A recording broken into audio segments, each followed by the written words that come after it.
Prologue. The scent of beginnings. Before the crowds pressed in, before the roaring winds were silenced by a single command, and long before the shadow of the cross fell over Golgotha, there was the wood. In the quiet, sun-baked hills of Nazareth, time moved not in hours or days, but in the rhythmic scrape of a plane against timber.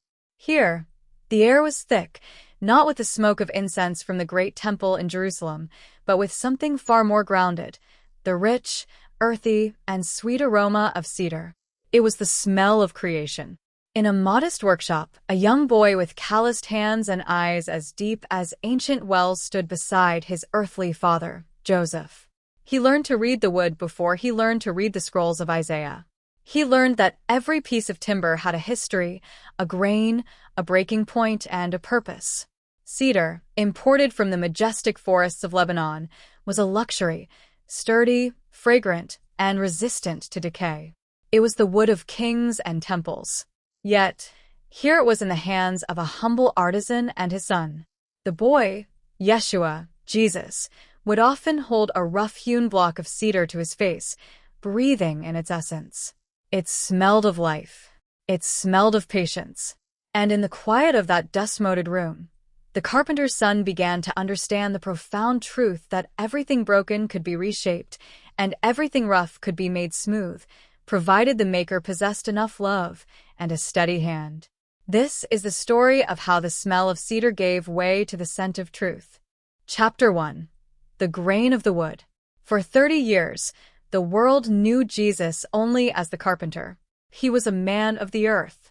His hands were thick, his forearms corded with the muscle of a laborer.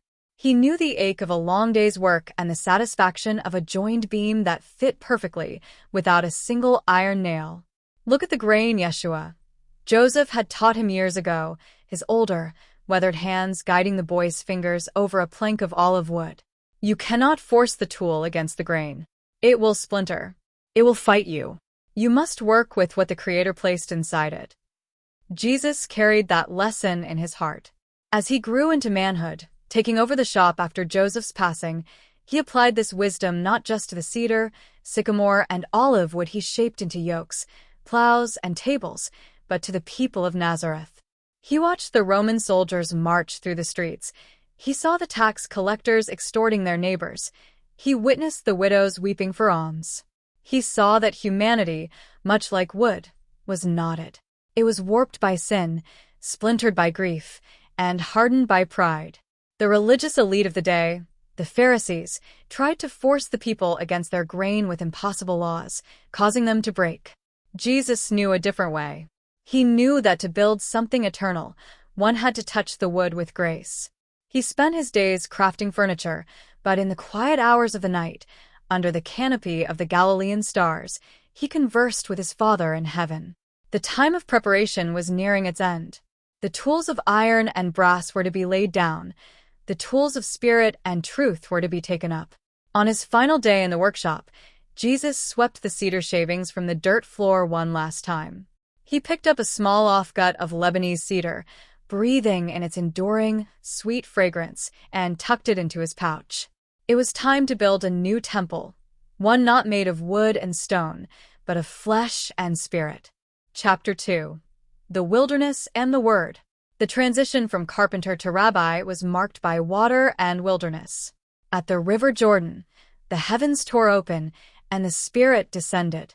But the true forging of his ministry happened in the barren wastes of the Judean desert. For 40 days, there was no scent of cedar. There was only the harsh, metallic smell of dust, dry wind, and the creeping odor of the adversary. The devil tempted him with bread, with power, and with testing the divine will.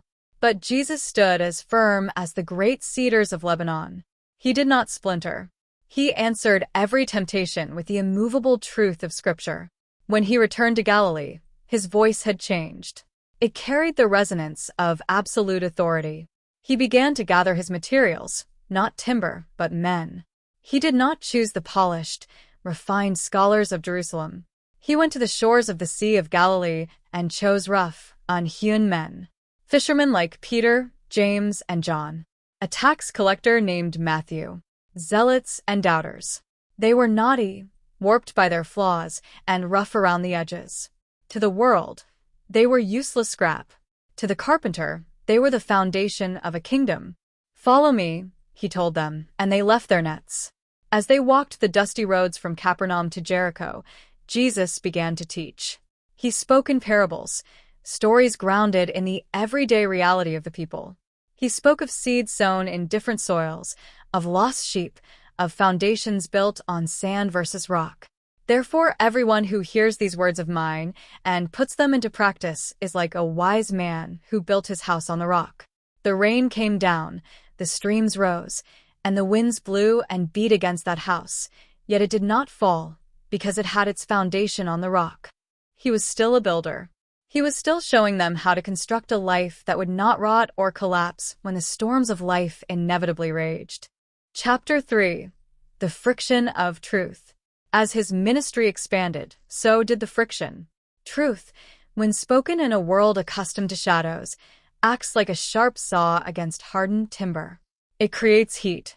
Jesus performed miracles that defied logic.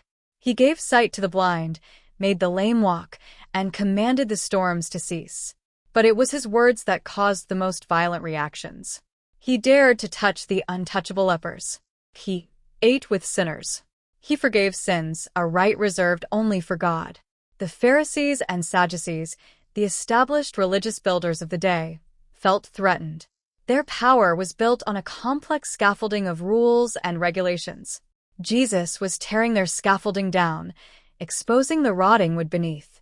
"Woe to you, teachers of the law and Pharisees, you hypocrites," he declared in the temple courts.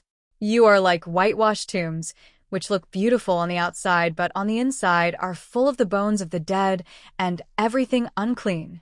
The confrontation reached its peak when Jesus entered the temple in Jerusalem. He saw the courtyard, a place meant for prayer and the fragrance of worship, turned into a noisy, corrupt marketplace. The stench of greed overwhelmed the holy incense. With a whip fashioned from cords, the carpenter cleared his father's house. He overturned the heavy wooden tables of the money changers. He knew wood. He knew how to build a table, and he knew how to break one. "It is written," he shouted, his voice echoing off the stone colonnades, "My house will be called a house of prayer, but you are making it a den of robbers." In that moment, the religious leaders made their decision. The carpenter from Nazareth was a structural threat to their entire society. He had to be eliminated. The wood for his final project was already being prepared. Chapter 4. The Final Tree. The night before he died, the air in the upper room was thick with the smell of roasted lamb, unleavened bread, and spilled wine. Jesus washed the feet of his disciples, an act of supreme humility. He broke the bread, telling them it was his body, and poured the wine, calling it his blood. He was preparing them for the ultimate breaking. Later, in the Garden of Gethsemane, under the gnarled branches of ancient olive trees, the weight of the world's sin pressed down upon him. He sweated drops of blood. He pleaded with his Father, yet submitted perfectly to his will. "Not my will, but yours be done." Then came the betrayal, the mock trials, and the scourging. When they finally brought him out to be crucified, they laid a heavy, rough-hewn crossbeam across his torn shoulders. It was not cedar. It was not smooth. It was a cheap, ugly piece of pine or oak, splintered and stained with the blood of previous victims. It was the wood of a curse. As Jesus dragged the cross through the narrow streets of Jerusalem toward Golgotha, the irony was profound. The hands that had so lovingly shaped wood, that had smoothed rough edges and built tables where families gathered in peace, were now being crushed by the very material he had mastered. When they reached the place of the skull, they threw him down upon the wood. The Roman soldiers raised their heavy iron mallets. There was a time when Jesus had taught his Father's apprentices how to drive a nail straight and true, ensuring it secured the joint without splitting the timber. Now, the iron spikes were driven through his own flesh, pinning the Creator to his creation. As the cross was hoisted into the air, dropping into its hole with a sickening thud, Jesus hung suspended between heaven and earth. He was the ultimate bridge, built at the ultimate cost. In his agony, he did not curse the men who drove the nails. He worked with the grain of humanity's brokenness. "Father, forgive them," he gasped, "for they do not know what they are doing." As his life ebbed away, he whispered his final, triumphant word, Tetelestai. It is finished. The debt was paid. The bridge was built. The work was done. Epilogue. The everlasting fragrance. They placed his body in a cold, stone tomb.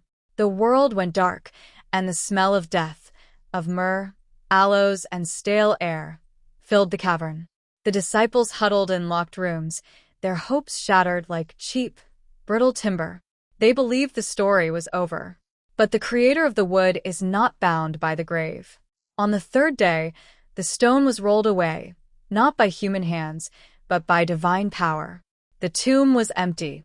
Death could not hold him, just as decay cannot hold the finest cedar.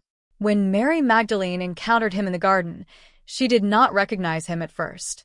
She thought he was the gardener. Perhaps, in a spiritual sense, she was right. He was the one who tended the souls of humanity, pulling up weeds of sin and planting the seeds of eternal life. Jesus Christ, the risen Lord, returned to his disciples. He proved that the truth he spoke was stronger than the Roman Empire, stronger than the religious elite, and stronger than death itself. The physical workshop in Nazareth has long since crumbled to dust. The tables and yokes Jesus built with his hands have faded into the sands of history. But the spiritual house he built remains immovable. Today, across the world, millions gather in cathedrals of stone, in humble wooden chapels, and in secret underground rooms.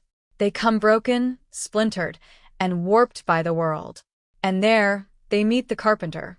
With gentle, nail-scarred hands, he takes the rough, broken pieces of their lives and begins to shape them anew. He does not force them against the grain. He heals them with truth and grace. And if you close your eyes in the quiet moments of faith, when a soul is restored and a broken heart is mended, you might just catch it on the spiritual breeze, faint but unmistakable. The enduring, beautiful smell of cedar and the unyielding scent of truth.